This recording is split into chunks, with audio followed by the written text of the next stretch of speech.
tenemos aquí en estudio al profe Hugo Aguilar. Él es profe de lengua y literatura y también realiza análisis del discurso y la hermenéutica. Siempre digo esa palabra porque me encanta. La verdad, Hugo, un placer como siempre tenerte acá. Hoy dijimos que vamos a hablar del valor de la palabra y también del uso de la simbología, de los rituales, exactamente. Sí. Este uso que le damos a lo que nos representa, ¿no? En definitiva. Sí, hay que pensar, ¿no? Que cuando uno entiende que es un ritual es una conducta, es un procedimiento que sirve básicamente para bajar los niveles de ambigüedad de lo comunicable, ¿no? Entonces, cuando saludás, das la mano, decís algunas cosas también, por ejemplo, ¿no? Sí. Lo que pasa es que cuando uno piensa en un ritual también piensa en esas cosas muy institucionalizadas, que se llama un bautismo, por ejemplo. Pero la comunicación está altamente ritualizada. Es decir, nos comunicamos de formas determinadas, nos saludamos de cualquier forma, nos dirigimos al otro de cualquier forma, porque hemos establecido socialmente una serie de convenciones, porque eso es, un ritual es una convención, ¿no? Y es interesante ver cómo funciona en términos de convención la comunicación, porque la palabra no solamente sirve para describir al mundo tal como es y para decir lo que es verdadero y lo que es falso, sino que también sirve para construirlo al mundo. El mundo se construye con cosas, pero se construye con palabras. Con palabras, ¿no? Exacto. Y las palabras son acciones, y las acciones son conductas. Entonces, los rituales son conductas observables. Lo interesante es que muchos de esos rituales son lingüísticos, ¿no? Y hace mucho que son estudiados. Y lo interesante también es que cuando uno ingresa en un ritual de la clase que sea, como es una convención, es decir, algo en lo que nos hemos puesto de acuerdo más o menos todos en la comunidad, cuando uno entra cruzado, el otro te dice, no es por ahí. Alguien te lo marca y vos entras de nuevo o no. Exacto. El problema es cuando se rompen los límites de ese control, ¿no? Porque en realidad el rito, tiene que ver con la construcción de una comunidad, ¿no? Porque, claro, por eso hablábamos de idiosincrasia, ¿no? Claro. Totalmente, es representativo, digo, de cada contexto, de cada comunidad. Sí. Y esto que vos decís, que se va poniendo como regla en lo que son los rituales, ya es hasta, bueno, sin decirlo, ¿no? Absolutamente. Sin usar la palabra, decir sin tener que decirlo. Claro, porque en realidad muchas de esas conductas son conductas que uno aprende como aprende a hablar. O sea, nadie te enseña a hablar. En realidad uno aprende viendo cómo hablan los otros, ¿no? Cuando uno es un bebé. Y hay muchos rituales sociales, como el de la comunicación, que lo aprendes viendo cómo lo hacen los demás.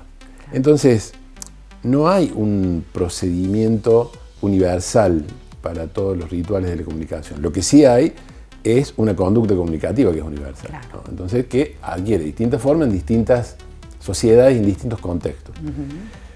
El tema es el siguiente: cuando se empieza a diluir el límite del ritual, lo que se empieza a diluir es la norma o la regla que lo sostiene. Claro.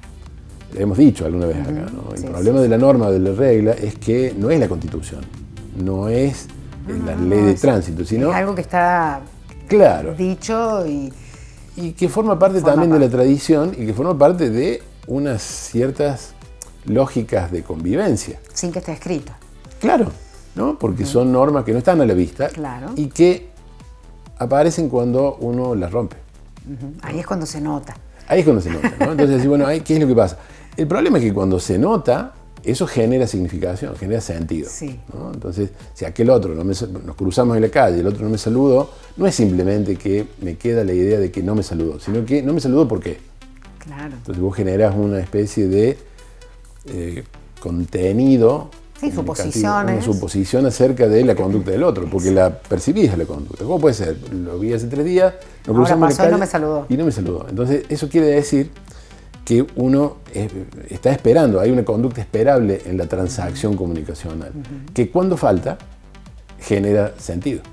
Y el sentido es social, digamos. Entonces, ese es un problema, ¿no? El problema del sentido social tiene que ver con el modo en que lo construimos. Y lo construimos ritualmente. Pero también nos hemos puesto de acuerdo en ciertos límites. No puede estar insultando todo el tiempo a la gente, porque eso rompe las posibilidades de la comunicación. Ahora, si la adecuación a la comunicación es estar insultándose todo el tiempo, estás cambiando de ritual. Exacto. Estás cambiando de regla y estás cambiando de norma. Con lo cual, estás cambiando de estructura de la sociedad. Y eso está sucediendo, ¿no? Claro. Está sucediendo, lo estamos viendo. Claro. No es casual que, bueno, hablamos de violencia y no la vemos en un ámbito, la vemos en el contexto de la cotidianeidad. Claro. Entonces no le pasa a uno ni a otro, ya empezamos a decir que es el pulso de la sociedad, es lo que se mide en lo que sucede, de lo que sucede en el contexto social, ¿no? Porque sucede en términos individuales y colectivos. Claro.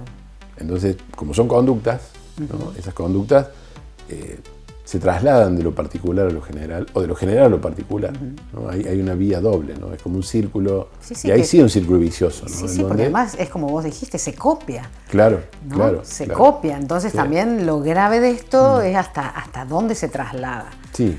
Hasta qué lugar y hasta qué núcleo de personas, ¿no?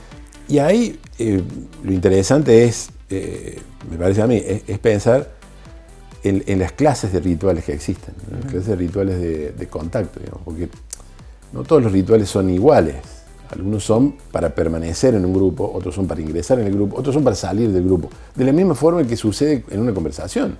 Claro, no entras de cualquier forma. Claro, son usos. Los usos, claro. Son usos y costumbres que tienen que ver con el modo de ser de la sociedad, ¿no? Entonces, como dice algún lingüista por ahí, ¿no? Vos podés aprender a hablar japonés perfectamente, pero si no sabes cómo se usa el japonés en Japón, claro, no te sirve. No te sirve. Exacto. Porque vos necesitas el sistema de comunicación, pero necesitas los procedimientos de uso. Y eso es cultural, eso no es lingüístico. No, claro. Está basado posiblemente en conductas lingüísticas, pero son reglas de otro tipo.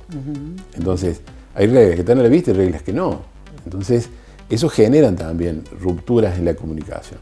Yo arranqué mencionando esto del valor de la palabra. La verdad es que ese es un tema que tocamos seguido, digo, en esta columna, porque, bueno, es llamativo, ¿no? Cómo se diluye esta cuestión de lo que es la verdad. Absolutamente, porque ese es el asunto. Claro. Cuando vos hablas con otro, hay como una especie de a priori, en un diálogo cualquiera, ¿no? El primer a priori es que vos hablas con el otro porque suponés que el otro te va a decir la verdad. Sí. Si no, no hablarías con el otro. Ahora uno puede decir, bueno, a la primera frase ya me doy cuenta que va a mentir, pero si no, no hablaríamos nunca. No, claro. Entonces, la verdad es muy frágil, porque la verdad no solamente es relativa, sino que tiene como unos ciertos límites en la forma de configurarla. Entonces, la verdad también tiene que ver con el procedimiento de comunicación y con la capacidad que tenemos de establecerla, ¿no? Entonces vos decís, ¿cómo haces para establecerla la verdad? Es muy difícil si lo vas a pensar en términos lingüísticos, porque vos tenés o una forma que es empírica, que te fijás. Si está lloviendo, te fijás, pues, está lloviendo verdadero. Sí, si lo no podés comprobar. Lo podés comprobar. Otra forma es revisar el discurso en términos de contradicción. Si es contradictorio en sí mismo, bueno, es falso. El problema es otro, que es donde vos decías, ¿no? El problema de la verdad. El problema es que en ese a priori, los que más hablan también lo saben. Entonces, es aprovechable, digamos, ¿no? Si yo voy a decir cualquier cosa y el otro va a aceptar a priori que voy a decir la verdad, bueno, ese es un principio de la comunicación del que no se habla mucho, ¿no? Porque hay como una especie de principio de verdad enunciativa. Es verdad porque se dijo, sin ningún tipo de validación. Y eso es un problema, ¿no? Porque eso no solamente pone en cuestión las condiciones de la verdad, sino la verdad misma. Es que sí, nos cuesta validar por ahí, ¿no? Claro. ¿Quién lo dice? O aún así lo validamos antes de saber si es cierto, ¿no? Exacto. Por eso también hablaba yo de esto del valor de la palabra, que tiene que ver con valores, valga la redundancia, ¿no? Y con códigos que tenemos los seres humanos, y que eso es lo que yo siento que está como temblando en este momento, ¿no? Como es que se está modificando. Se está modificando. Se están modificando, me parece a mí, ¿no? Códigos hay siempre. Sí. El tema es la valoración que se le da a ellos y la función que tienen en la sociedad. Y cómo hace, básicamente, el Estado o los organismos que organizan a la sociedad, porque la sociedad no existe por sí misma. No, claro. Existe en términos de una serie de reglas que sí están escritas, que son las leyes. Las leyes. Pero ¿y las otras? ¿No? Entonces, fíjate vos sabés que en una esquina, si está en verde tenés que pasar y si está en rojo tenés que parar. No hay forma. Y sin embargo, eso que es tan transparente, se rompe. Se rompe, sí. Entonces, ahí hay una regla que está rota. Entonces vos te fijas más cuando vas a pasar en verde que cuando está en rojo, porque cuando vas a pasar en verde Si no te fijas, es muy probable que del otro lado venga alguien que no le importe que esté en rojo. Sí. Entonces, llevado eso a todas las instancias de comunicación, hay un autor que es Austin que dice, bueno, es el problema del abuso comunicacional. Tenés dos instancias, ¿no? Algo que vos decís y vos querés hacer, digamos, tiene una finalidad. Cuando esa finalidad se cumple, bueno, el acto ha sido exitoso, pero también puede fallar. ¿Por qué puede fallar un acto de habla, algo que decimos, y no lograr la finalidad que queremos? O porque se cuela la mentira, ¿no? O porque hay falta de información y hay lo que podríamos llamar ausencia de buena fe. Sí. Porque en ese caso, a ver, yo puedo dar falta de información o mala información. O mala información. Bueno, ahí está. Porque si vos sabes que estás mintiendo es mala fe. Pero también puedes mentir y no saber que estás diciendo una macana. Y ahí no es abuso, sino que es un infortunio. O sea, podríamos estar hablando muchísimo, ¿no? Claro. Esto tiene que ver con esta defensiva que sentimos los seres humanos, esto de estar a la defensiva y de la falta de credibilidad que claro. Bueno, que en eso recae todo esto que conversamos, ¿no? Bueno, un gusto. La verdad, Hugo siempre nos trae temas interesantes, siempre te invitamos porque, bueno, está bueno que podamos tener estos diálogos como para no perder algunas cosas que se diluyen justamente. Así es. Un gusto. Un gusto también. Te esperamos pronto, Hugo. Gracias.